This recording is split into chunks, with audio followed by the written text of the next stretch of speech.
নমস্কার বন্ধুরা, সোমা কিচেন বাংলায় আপনাদের সবাইকে স্বাগত। আশা করছি আপনারা সবাই খুব ভালো আছেন। অন্য দিনের মতো আজও আমি একটি দারুণ স্বাদের রেসিপি নিয়ে চলে এসেছি। একদম অনুষ্ঠান বাড়ির স্বাদের কিমা চানা। সঠিক পদ্ধতি ও সঠিক মশলা দিয়ে আজ আমি আপনাদের কাছে এই রেসিপি শেয়ার করব। আপনাদের সম্পূর্ণ ভিডিওটি দেখার জন্য অনুরোধ রইল। যারা আমার নতুন বন্ধু আছেন, আমার চ্যানেলটিকে সাবস্ক্রাইব করে দেবেন আর পাশে থাকা বেল আইকনটি প্রেস করে রাখবেন। আমার সমস্ত রান্নার নোটিফিকেশন আপনাদের কাছে সবার আগে পৌঁছে যাবে। চলুন দেখে নেওয়া যাক রেসিপিটা। কিমা চানা বানানোর জন্য আমি এখানে কাবলি ছোলা নিয়ে নিয়েছিলাম। আমি 6 ঘন্টা ভিজিয়ে রেখেছি। 6 ঘন্টা ভিজানোর পর সম্পূর্ণ কড়াইটা ফুলে উঠেছে। এখন আমি এটা সেদ্ধ করে নেব। কড়াইটা এবার আমি কুকারের মধ্যে দিয়ে দিচ্ছি।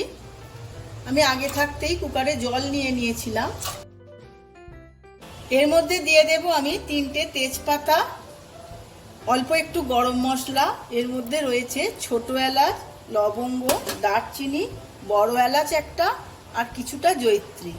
আর এখানে নিয়েছি একটা পুটুলিতে 1 চামচ চা পাতা। চা পাতাটা দিয়েছি কারণ চানার কালারটা খুব সুন্দর আসবে, একদম যেন অনুষ্ঠান বাড়ির চানার মতোই দেখতে হয়। এবার দিয়ে দেব 1/2 চামচ খাবার সোডা। খাবার সোডাটা দিলাম কারণ চানার কড়াইটা খুব সফট হবে।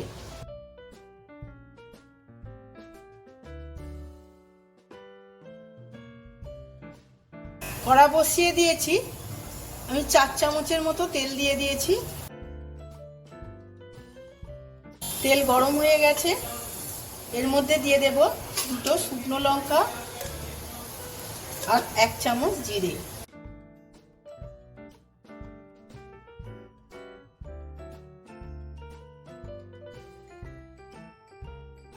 শুকনো লঙ্কা আর জিরে ভালো করে ভেজে নিয়েছি। এখন আমি দিয়ে দেব 2টো কেটে রাখা পেঁয়াজ।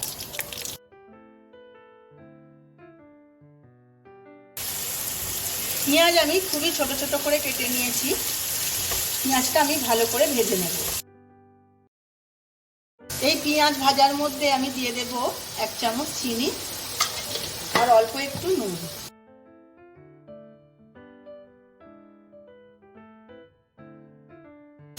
চিনি আর নুন দেওয়ার ফলে পেঁয়াজটা অনেকটাই নরম হবে আর কালারটাও খুব সুন্দর আসবে।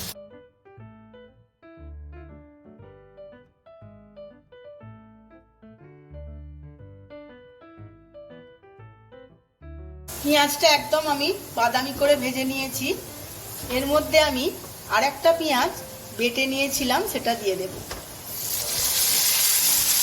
আমি 2 রকম ভাবে পেঁয়াজটা ব্যবহার করলাম, একটা কুচিয়ে আর একটা বেটে।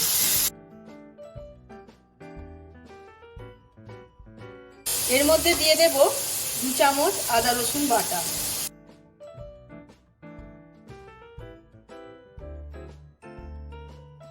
বাটা পেঁয়াজ এবং আদা রসুন ভালোভাবে ভেজে নেব। এখন আমি দিয়ে দেব কিমা। আমি খাসির কিমা নিয়েছি।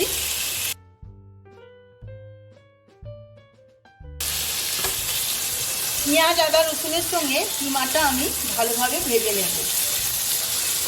এর মধ্যে কিছুটা চর্বিও আছে।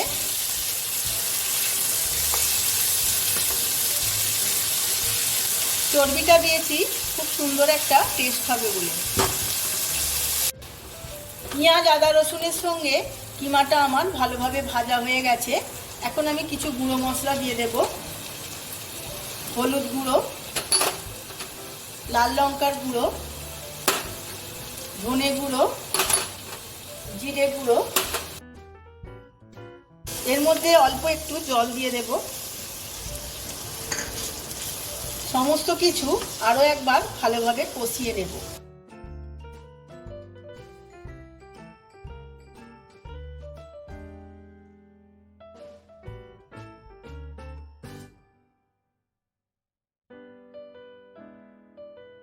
আমি এইভাবে 5-10 মিনিট কষিয়ে নেব।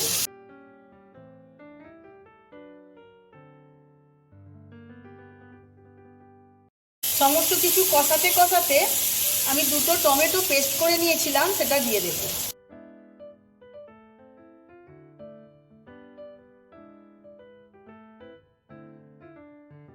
আবারও আমি 5 থেকে 10 মিনিট এইভাবে কষিয়ে নেব।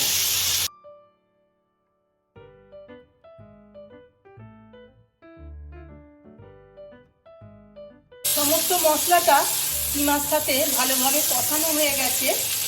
এখন আমি দিয়ে দেব 1 চামচ চানা মশলা আর 1 চামচ শাহি গরম মশলা। সমস্ত কিছুর সাথে ভালোভাবে মিশিয়ে আরেকটু কষিয়ে নেব। এর মধ্যে দিয়ে দেব স্বাদ মতো নুন।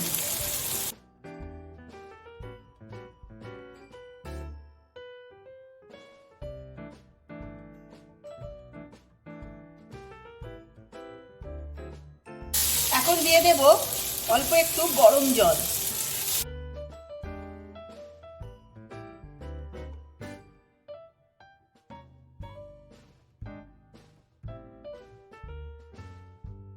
গ্যাসের ফ্লেমটা লোতে রেখে আমি 10 মিনিট সেদ্ধ করে নেব।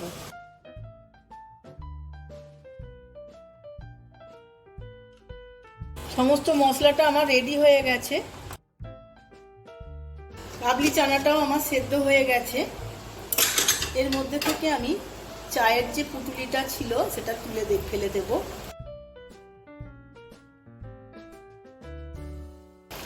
সেদ্ধ করা কাবলি চানাটা এর মধ্যে দিয়ে দেব।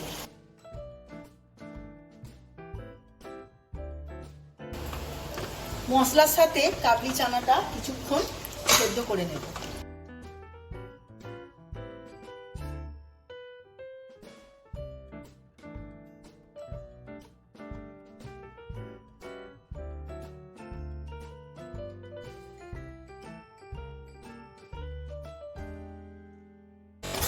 চানাটা আমার সম্পূর্ণ হয়ে গেছে। এবার আমি গ্যাসের ফ্লেমটা নিভিয়ে দেব। আমি সার্ভ করে নিয়েছি অনুষ্ঠান বাড়ির স্বাদের কিমা চানা। এই রেসিপিটা আমার মতো করে আপনারাও একবার বাড়িতে বানিয়ে ফেলুন। বেবি নান, রুমালি রুটি, বাটোরা যে কোনো কিছুর সাথেই সার্ভ করুন না কেন, সবাই খুবই ভালোবাসবে।